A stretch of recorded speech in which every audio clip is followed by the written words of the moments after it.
Ever feel like you're being manipulated by the words you hear?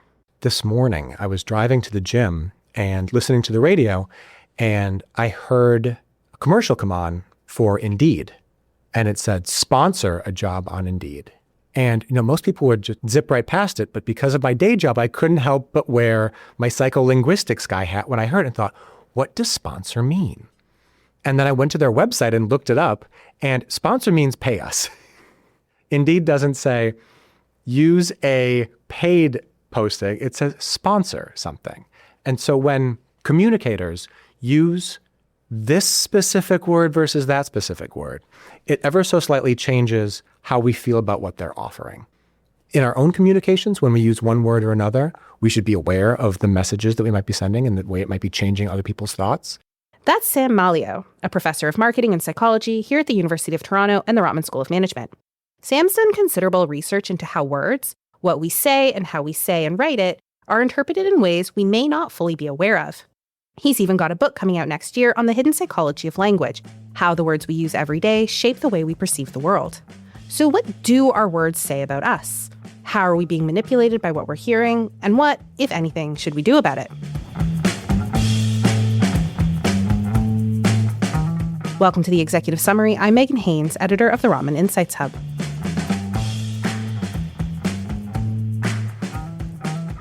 Let me preface this episode with a confession. It's hard to write an episode about language and not fret about every single word choice. How do you write coherently about writing when your subject matter expert is, well, the expert on writing?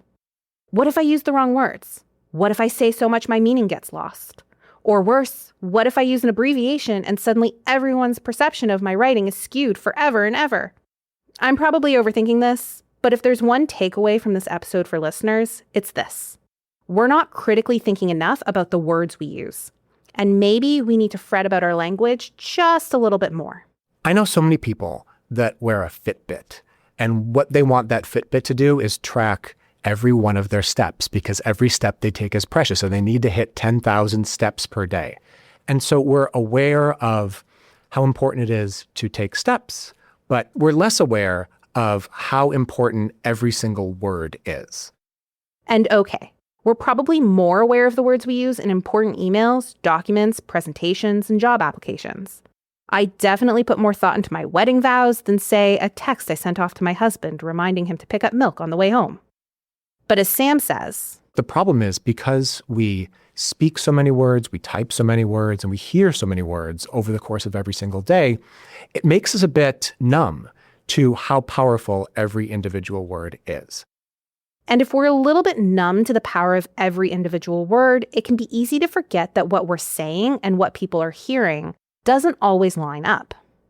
We are not quite at telepathy yet. I can't just take a message that's in my head and beam it past your forehead in a way that perfectly captures exactly not just what I'm thinking, but what I want you to get. And so we're stuck with words. Take something innocuous. Out of curiosity, I searched my email history for just wanted to. So when you say, just wanted to remind you, or just wanted to let you know, you're saying that you don't want to intrude on somebody else's time. And that's totally fair. But what they're hearing is, I can avoid this for a really long time. One of the places we get tripped up is taking our own perspective and assuming that it's the same as somebody else's perspective. That because we generate so many words in the course of a day, we talk to ourselves inside our heads with even more words per day. And it's important to appreciate that somebody else that's receiving a message might not hear exactly the message that we're trying to convey. Does it matter that sometimes what we say and what we mean is lost in translation? Well, yes, or we probably wouldn't be recording an entire episode about Sam's research. People have these implicit rules that they play by when they talk with each other. And one of those implicit rules is if you're saying it, it must matter.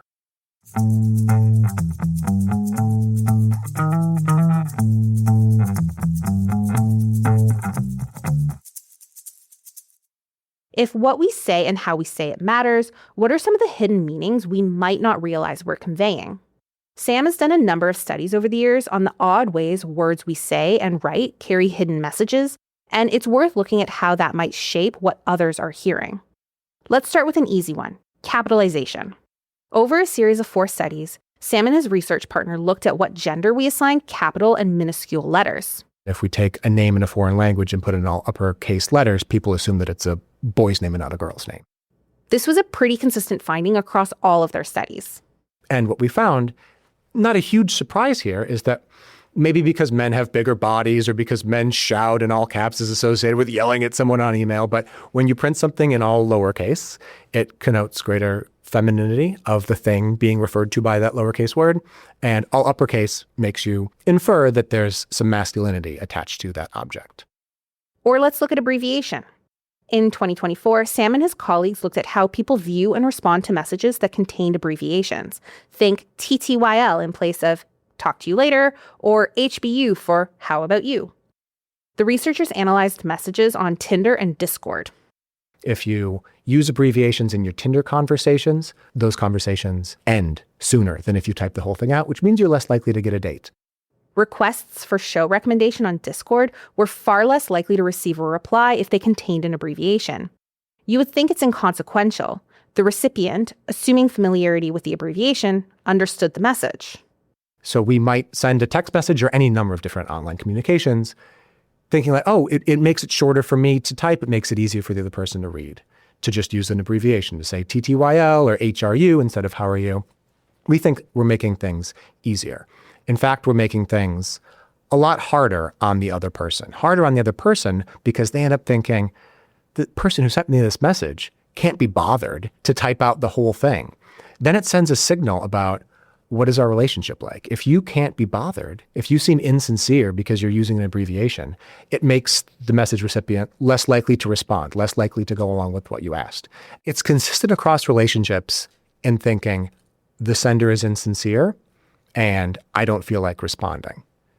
The question then is, do you care whether you seem sincere and need a response?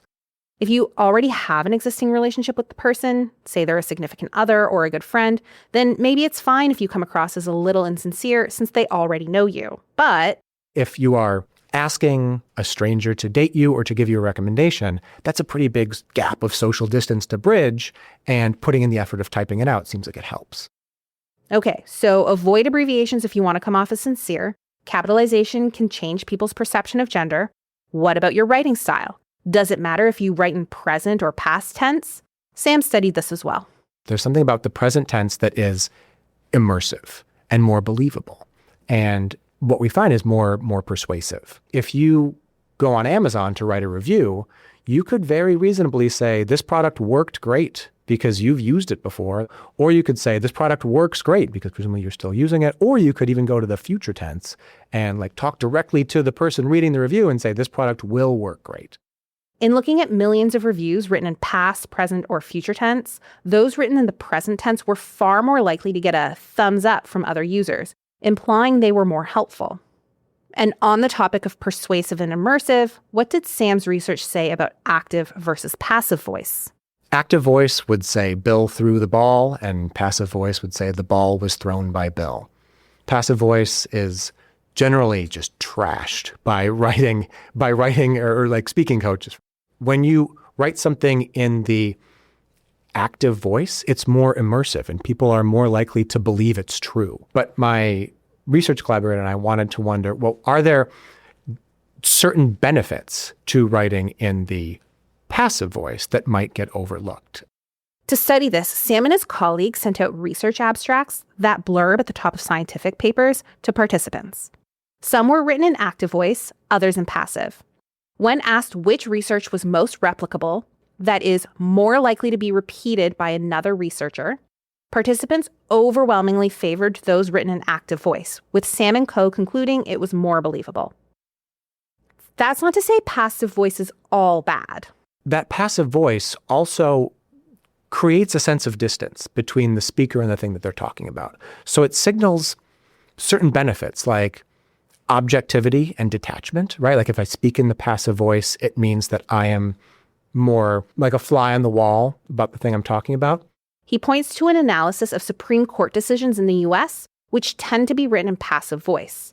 While those decisions are often about a specific case, the rulings are designed to be bigger and widely applicable.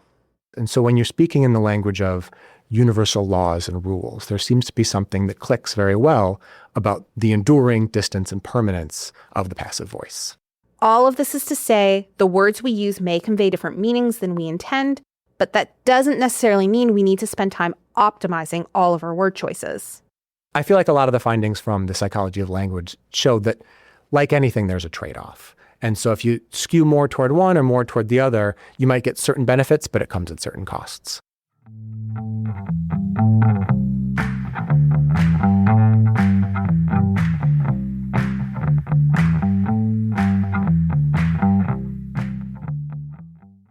Okay, so when it comes to language, there are trade-offs. And on an individual level, that might mean tweaking what you say or write to make sure you're properly conveying the right meaning. But what does that mean on a wider scale? So there's a famous research study that looked at housekeepers working in hotels. Now, most of them, all of them, until you come along and intervene, think that what they're doing on the job, changing beds, emptying garbage baskets, sweeping, vacuuming, mopping, is work. Researchers come along and introduce an intervention. You have some housekeepers on some floors in the same hotel, but other floors don't get this intervention. What you do is exercise, because when you're crouching down to sweep something up or when you're reaching up high to pull a towel off of a shower, you're exercising. And what the researchers did was they measured all sorts of physiological characteristics of the housekeepers before the intervention, and then they waited, I think it was 4 weeks, and then they measured again. The housekeepers who spent those 4 weeks thinking that what they were doing was exercise showed drastic improvements in a number of different markers, like their blood pressure was better and their weight was down. Participants didn't change any other behavior. They weren't eating healthier, exercising more, or even picking up extra shifts. Yet the word choice made a difference. That might be good in the case of people unintentionally living healthier lives when faced with a simple redefinition of what it means to go to work each day, but it also means that the words you hear may be used to manipulate you. Liberal-leaning think tanks will use the phrase climate change. More right-leaning think tanks say global warming. And you say, well, they're almost making it sound worse. Even though they might have similar roots, Sam says global warming becomes easier to dismiss when there's an unseasonably cool June or super frigid November, and right-leaning think tanks use that to their advantage. Some people have a healthy dose of skepticism, but we're increasingly living in information bubbles where what we're exposed to is more limited to views that already agree with our own. Technology has also supercharged the spread of misinformation. And with the internet at our fingertips, it's even harder to avoid hot takes and headlines that might be manipulative. And thanks to the mere exposure effect, that can have a huge influence on what we believe. If you read something just once, if you're merely exposed to it, you find it more favorable. You find it more persuasive. And then the more you hear it, called the illusory truth effect. The more you hear something, makes you more likely to believe that it's true, just by virtue of the fact that someone said it. The solutions to these dangers aren't groundbreaking, even if they do require a bit of self-awareness and analysis. But I think it's also important to have a bit of a psycholinguist in your ear when you hear a marketing pitch, when someone's asking you to do something, to be aware of how their precise wording might be intended to create a certain effect or drive a certain behavior.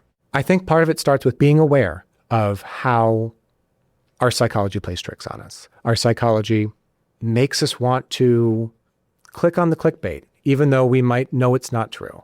And so, how many studies have you heard where people will post things or retweet things or like things and they haven't even read the article?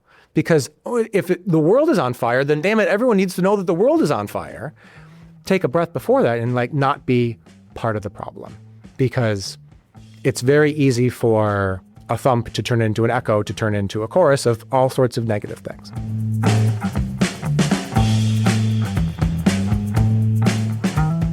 This has been Rotman Executive Summary, a podcast bringing you the latest insights in innovative thinking from Canada's leading business school. Special thanks to Professor Sam Maglio. This marks the end of our 4th season. If you're just joining us for the first time, make sure you check out some of our earlier episodes. We've covered everything from how we can improve healthcare delivery to rebuilding organizational trust to what history can teach us about economic uncertainty. Make sure you subscribe on Apple, Spotify, YouTube, or Amazon. And consider giving this episode and the series a 5-star rating. It's really helpful in getting the word out.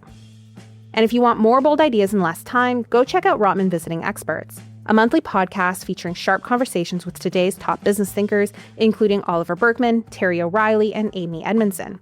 It's available wherever you get your podcasts. This episode was written and produced by Megan Haynes. It was recorded by Dan Mazzata and edited by Avery Moore-Kloss. Thanks for tuning in.